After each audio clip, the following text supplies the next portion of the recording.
Gandang araw mo sa ating mga mahal na kapatid. Ayun, may unit tayo ditong jack. Ayan, meron chinik ko yung itiit niya yung fluid. Ayun, meron ha. Ayan. Kasi ito, pagka binubomba mo, wala siyang puwersa. Pag inaangat mo siyang ganun, matigas. Problema, ito, hindi ko mabuksan. Tapos yung dito, matigas din. Sinusubukan kong sinsilin, pero ayaw talaga umikot. Yan. Yan kasi yung pinaka check valve nya. Yan. Ito, check valve niya, may bulitas yan dyan. May spring na tumutulak lang sa kanya. Di kagaya nung China. Yung China naman, dito ang bulitas sa saraduhan ng ito, wala itong bulitas. Itong na to. Ayan, yung ganyan ng forma, walang bulitas yan. Ayan. Yung mismo lang nagsasara nito, yung dulo lang na to.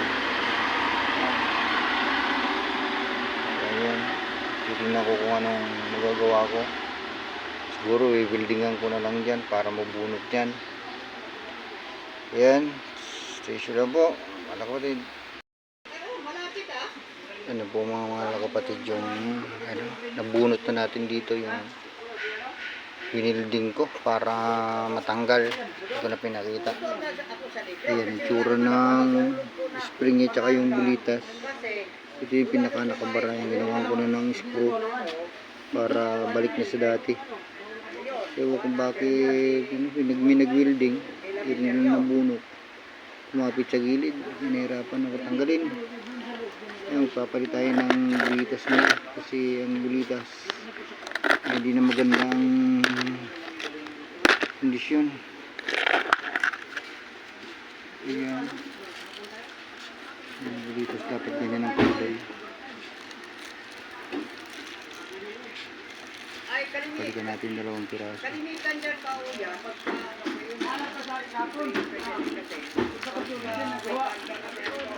Ayan, ganyan naman po. Ayan po. Ganyan na, bulitas na naging problema. Salamat po. Ito na mga mahal na kapatid yung ginawa natin jack. Ayan. Ayan, bago. Kasi binilding ko na lang yan para mabunot. Yung dito sa kabila, kaya lang madilim, hindi natin makita. Walang ilaw. Ayan. Kita ba? Ayan. Ayan. Makulat yung daki. Ayan, angat na. Okay na. Thank you very much.